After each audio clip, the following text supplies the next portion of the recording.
दोस्तों कहते हैं कि ऊंट जितना मर्जी ऊंचा हो जाए, जितनी मर्जी गर्दन तान के चले, कभी भी पर्वत से ऊंचा नहीं हो सकता।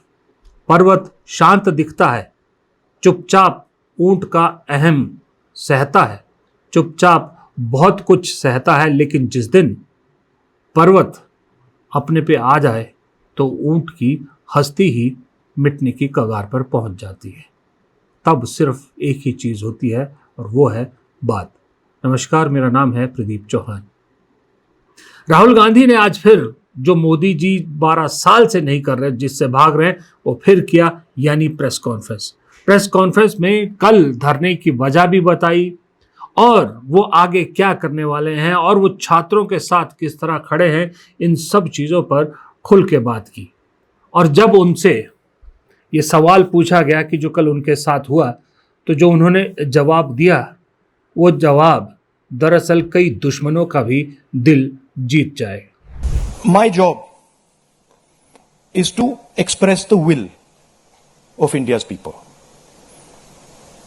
Whether it is the will of the students, whether it is the will of young people, whether it is the will of the farmers, this is the job that I'm supposed to do as leader of opposition. I'm supposed to become an expression of the voice of India's people. I'm supposed to bring attention to where pain is being felt. These are very small costs.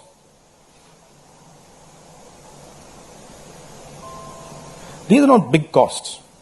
It's a huge honor for me to do this, to be able to stand with the wishes of my people. So, a couple of punches and all, this is not a problem at all. I'm happy to take many more.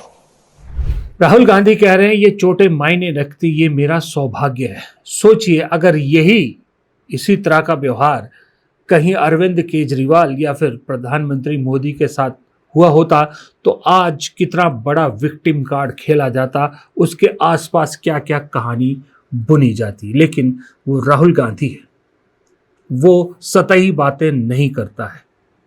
और हम तो ये बात पिछले 12 साल से कह रहे हैं, लेकिन लोगों को अब धीरे धीरे समझ में आने लगी है कि दरअसल एक ही नेता इस देश में ऐसा है जो 12 साल से सच का आईना लिए घूम रहा है। पहले अंधों की बस्ती में घूम रहा था, अब आंखें वापस लौटने लगी है, जिसका सबूत है आज के इन अखबारों के ये फ्रंट पेज। सोचिए, जिन अखबारों ने बच्चों के साथ हुई बर्बरता को इग्नोर कर दिया, जो राहुल गांधी की भारत जोड़ो यात्रा को इग्नोर किया, जिन्होंने हर चीज को इग्नोर किया, आज मजबूर हुए राहुल गांधी की खबर को फ्रंट पेज पर छापने। भले ही अपने हिसाब से हेडलाइंस मैनेज करने की कोशिश की, लेकिन जैसा कि मैं अक्सर कहता हूं कि शब्दों से ज्यादा तस्वीरें सच्चाई बयान करती हैं। तस्वीर नहीं छुपा सके और तस्वीर ने न सिर्फ भारत को, पूरी दुनिया को असलियत दिखा दी। अब एक असलियत और है जो राहुल गांधी ने आज फिर दोहराई और कही भी कि दरअसल कल जो सरकार ने किया, परसों जो सरकार ने किया, वो उनके पैनिक मोड का सबसे बड़ा संकेत है। लेकिन साथ ही राहुल गांधी ने एक चीज और कही कि ये तूफान की शुरुआत है, बड़ा तूफान आने वाला है और वो तूफान शायद झेल पाना हर किसी के बूते की बात नहीं होगा। यहां तो बड़ा क्लियर है, this is the demand of the students, we fully support it. And whatever Andolan is taking place on this front, in Delhi, in any state, anywhere, that has to do with these issues, has to do with student issues, Congress party 100%, me 100%, and the opposition as a whole 100% is supporting this. We are going to continue supporting it. The deeper problem is the government. There is a fundamental issue on jobs that is causing tremendous pain, and I've already said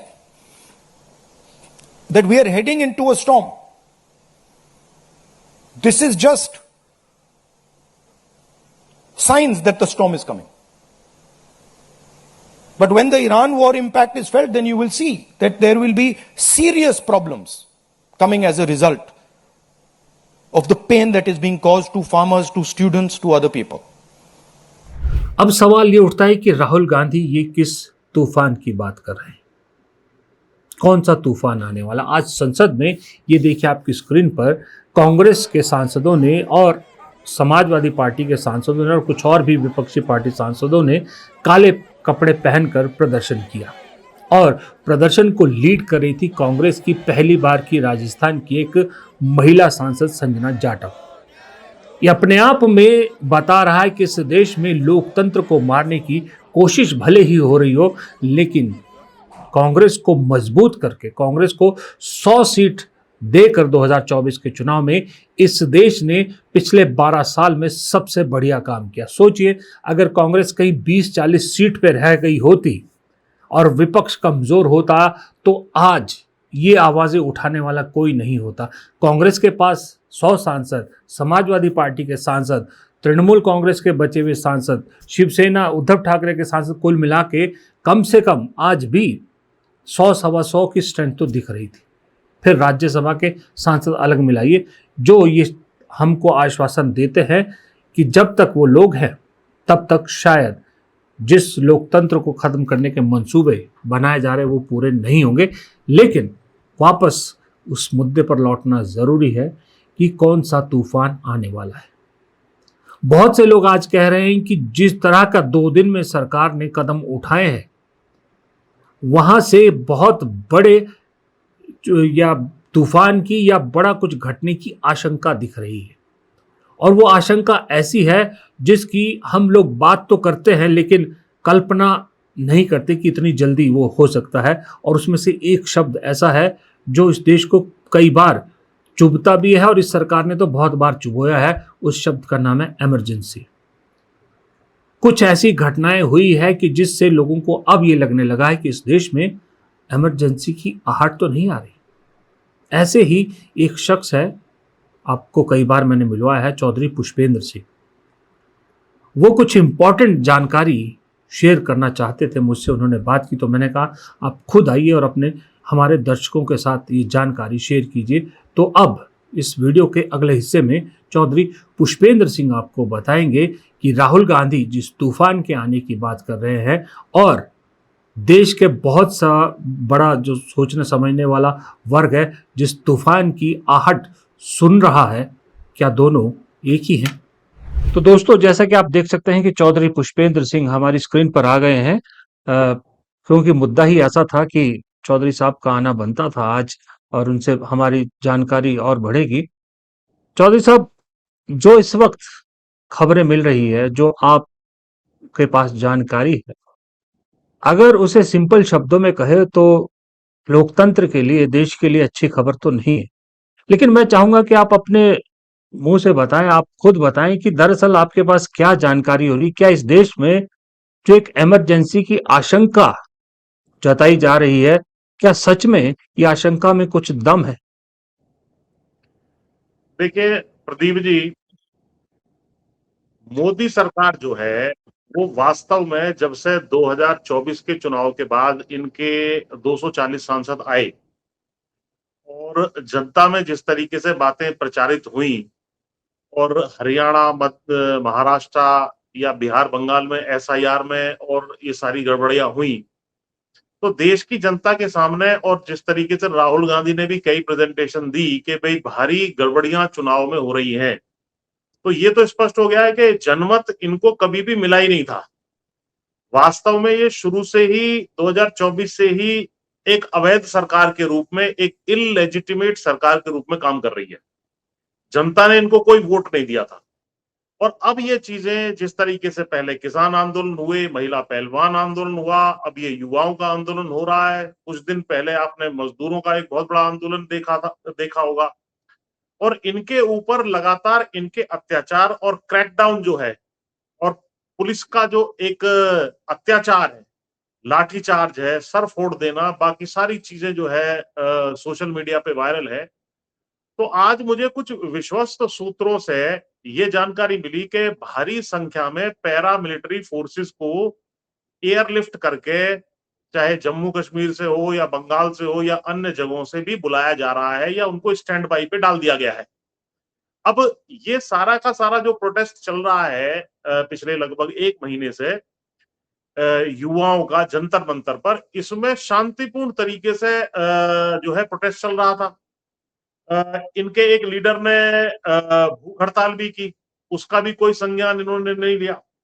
शांतिपूर्ण protest चलते चलते इन्होंने कोई वार्ता सरकार ने इनके साथ नहीं की, तो इन्होंने कहा ठीक है भाई, जब आप हमारे पास नहीं आ रहे हो तो हम आपके पास आ जाते हैं, हम संसद में जो है हम अपनी बात संसद के सामने उठाएंगे। तो इन्होंने मार्च किया। मार्च को निर्ममता के साथ जिस तरीके से कुचला गया वो सारे देश ने देखा। कीलों से जो इनकी लाठियां थी उसमें कीलें गोदी हुई थी और उससे पिटाई हुई, लड़कियों के ऊपर अत्याचार हुआ, कपड़े फाड़े गए लड़कियों के जो प्राइवेट पार्ट्स हैं उसमें भी जिस तरीके से सारा शब्दों में बयान करने लायक भी वो नहीं है, ये हरकतें जो है पुलिस वालों ने की।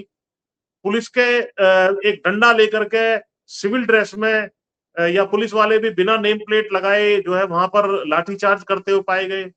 पुलिस वाले स्वयं जो है पथराव कर रहे हैं, इसके वीडियो वायरल है। और सिविल ड्रेस के अंदर वो आरएसएस के गुंडे हैं या भाजपा के गुंडे हैं, कार्यकर्ता हैं, किसी को पता नहीं है। तो ये जो है कहीं ना कहीं मेरी ये रीडिंग है कि ये फोर्स का बुलाया जाना, इतना बड़ा अत्याचार करना, और जनता में समर्थन इनको पहले से ही नहीं मिला था और ज्यादा इनके खिलाफ एक माहौल बनता चला जा रहा है। तो इनको ये आशंका, मुझे ऐसा लग रहा है कि जैसे कहीं नेपाल जैसी स्थिति ना हो जाए, गुस्सा और ज्यादा ना भड़क जाए। हालांकि हमारे देश का युवा काफी समझदार निकला कि वो पिटता भी रहा, खून उसका बहता रहा, लेकिन फिर भी वो शांतिपूर्ण बना रहा और उसने कोई तोड़फोड़, आगजनी, किसी किस्म की घटना नहीं की। वरना आपने देखा था नेपाल में किस तरीके से घुस घुस करके नेताओं को खदेड़ खदेड़ करके, चाहे वो ये जैसे चीफ जस्टिस हैं, बाकी सब लोग हैं, उनको कैसे खदेड़ा गया। किस तरीके से जो शेख हसीना है उसको बांग्लादेश छोड़ करके भागना पड़ा। अपने पड़ोस में श्रीलंका में क्या हाल हुआ। तो ये जो हालात हैं, ये कोई बहुत आश्चर्यजनक बात नहीं है कि जब जनता की बात को सरकार सुनना बंद कर दे, अत्याचार इतना ज्यादा कर दे, तो इस तरह की घटनाएं, इतिहास भरा पड़ा है इन सब चीजों से। तो हमारे देश में ये चीजें ना हो, हम तो ये ही जो है देश से और ईश्वर से प्रार्थना करेंगे। लेकिन जिस प्रकार से मैं ये देख रहा हूं कि फोर्स की बड़े पैमाने पे मोबिलाइजेशन होना, निर्ममता और क्रूरता से दमन करना, तो कहीं हम ऐसे हालात में जब सत्ता, क्योंकि 25 साल से मोदी जी के हाथ में सत्ता है, चाहे ये गुजरात के मुख्यमंत्री रहे हो या 12 साल से करीब जो है यहाँ पर प्रधानमंत्री केंद्र में बन के बैठे हुए हो, इन्होंने कभी विपक्ष का मुंह ही नहीं देखा। ये जब गए तो सीधा सत्ता में ही बैठ गए, तो इनको सत्ता की आदत है। तो कहीं हाथ से सत्ता फिसलती देख करके ये कहीं इमरजेंसी लगाने की बात ना कर रहे हो।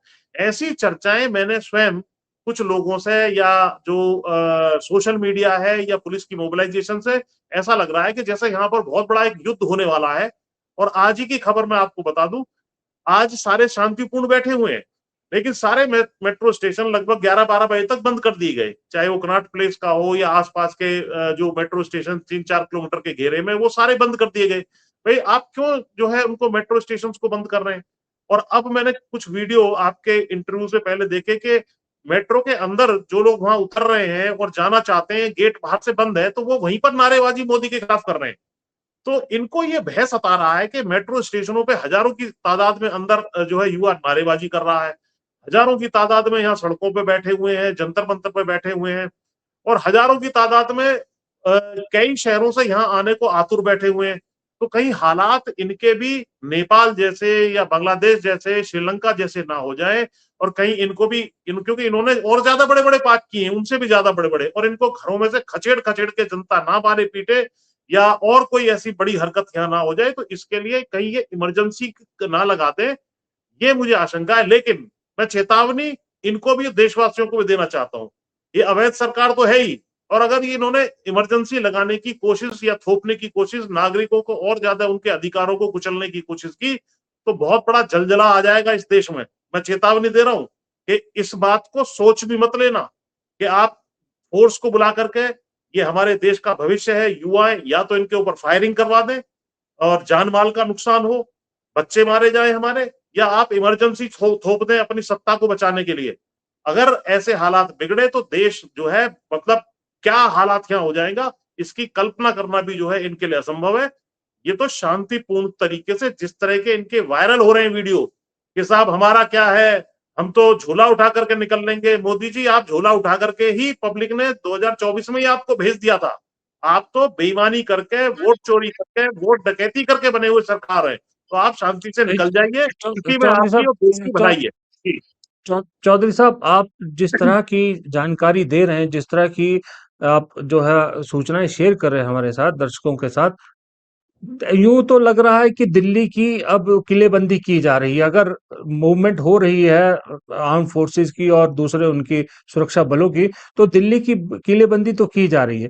तो किलेबंदी राजधानी की तभी की जाती है जब या तो इमरजेंसी जैसा कोई हो, या फिर कोई बहुत बड़ा प्रोटेस्ट का डर हो। आपको इमरजेंसी के अलावा और कोई वजह भी दिखती है दिल्ली की किलेबंदी की? आपको आपके एक्सपीरियंस के आधार पर यही लग रहा है कि नहीं, अब चीजें सरकार को लग रहा है कि उसके हाथ से निकल रही है, जैसे कि आपने कहा नेपाल बांग्लादेश का एग्जाम्पल है, ये लास्ट रिजॉर्ट सरकार को नजर आ रहा है, इसलिए उसकी तैयारी हो रही है? देखिए प्रदीप जी, कल एक और बहुत बड़ी घटना भी हुई है।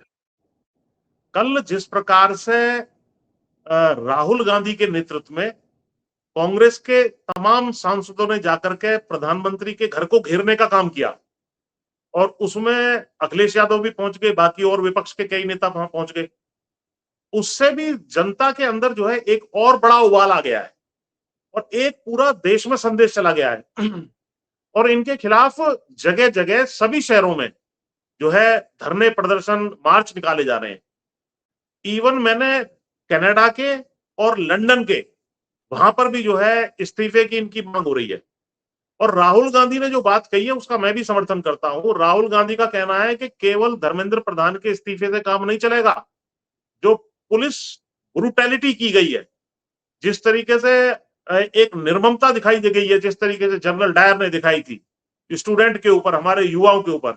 इसके बाद क्योंकि गृह मंत्री जो है सारे के सारे घटना के लिए जिम्मेदार हैं, शांतिपूर्ण तरीके से बैठे हुए लोगों के ऊपर जो है अत्याचार करने के लिए, तो गृह मंत्री का इस्तीफा होगा। और इनके सबके बड़े बॉस जो हैं वो है प्रधानमंत्री, और प्रधानमंत्री को भी जाना पड़ेगा। ये बिल्कुल मैं इस मांग का समर्थन करता हूं, और इस बात पर विपक्ष को, इंडिया गठबंधन को मजबूत होकर के किसान संगठनों को भी ये बुलाएं, मजदूर संगठनों को बुलाएं, युवाओं को बुलाएं, सबका आह्वान करें। और एक वीडियो शायद जारी हुआ है, उसका कुछ हिस्सा मैंने देखा है सोनिया गांधी जी की तरफ से भी। तो उन्होंने भी एक आह्वान बड़ा किया है कि भाई सारे लोगों को लोकतंत्र बचाने के लिए एकजुट होना पड़ेगा। तो इसलिए ये घबरा गए कि कहीं राहुल गांधी के, कांग्रेस के, सोनिया गांधी के आह्वान पर कहीं लाखों की संख्या में लोग ना आ जाएं। इसी तरीके से किसान वहां आना चाहते थे, तो उनको कल उनका 21 तारीख को मार्च था, तो उनको शंभू बॉर्डर जो हरियाणा और पंजाब का है उस पर रोक दिया गया था। तो भारी संख्या में किसान भी यहाँ पर ना आ जाएं, जिन्होंने पहले भी दिल्ली को रोकने का काम किया था, घेरने का काम किया था 2020-21 में। तो ये डर है इनको। और जो आदमी गलती करके बैठा हुआ होता है उसको मालूम है कि सत्ता एक बार चली गई तो तुम्हारा क्या बुरा हाल होगा, वो मतलब ये समझ लीजिए कि जो है ईश्वर ही जानता है। तो इसलिए ये अपनी सत्ता को हर हालत में बचाएंगे, चाहे देश में सारे में आग लगानी पड़ जाए, कितने ही लोग मारने पड़ जाए, ऐसी मुझे आशंका है। लेकिन मैं चेतावनी फिर देना चाहता हूं कि अगर इन्होंने कोई ऐसी हरकत की तो देश तुम लोगों को देशद्रोही मान करके और तुम्हें ऐसा जवाब देगा कि तुम्हारी 7 पुश्तें भी जो है भूलने वाली नहीं है। जी।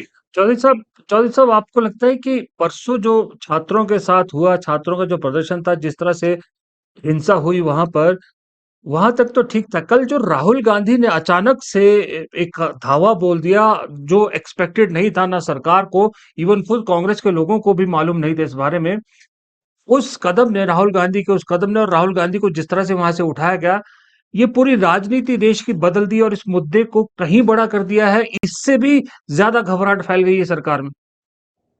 बिल्कुल आप ठीक कह रहे हैं। आज का जब यहाँ का आप वो देखेंगे दैनिक जागरण, जो कि इन्हीं का भोंपू है, भाजपा वालों का, संघियों का, उसके फ्रंट पेज पे किस निर्ममता से है, जैसे जानवर को उठाया जाता है इस तरीके से जो है हाथ पैर पकड़ करके और लटकाते हुए राहुल गांधी को लेकर के जा रहे हैं, घसीटते हुए एक तरीके से। उसको देख करके मुझे भी बड़ा आश्चर्य हुआ तो ये सिग्नल कहीं ना कहीं अंदर खाने गोदी मीडिया को भी जा रहा है कि सरकार पता नहीं किस टाइम बदल जाए और किस टाइम तुम्हारे आका बदल जाए और आका तुम्हें फिर जो है सही करने का काम करेंगे। जो नई सरकार आएगी उसमें तो इनकी इनकी इनको ठीक किया जाएगा, ये मैं आपको स्पष्ट कर रहा हूँ बहुत, और चेतावनी भी दे रहा हूँ इनको आपके माध्यम से कि जिस तरीके का इन्होंने गोदी मीडिया में अपना रोल निभाया है, सारे आंदोलनों को डिस्क्रेडिट करने का काम, मोदी की सारी गलतियों के ऊपर पर्दा डालने का काम, चाटुकारिता का काम, सरकार की बड़ाई करने का काम, इन्होंने तो देश का भंटाधार कर दिया है। सबसे बड़े विलन, ये मोदी से भी ज्यादा बड़े विलन है, ये जनता की नजर में अब आ चुके हैं। और इनको आपके जैसे सम्मानित चैनलों को तो लोग अब देख रहे हैं सही जानकारी के लिए, इनको देखना बंद कर दिया है।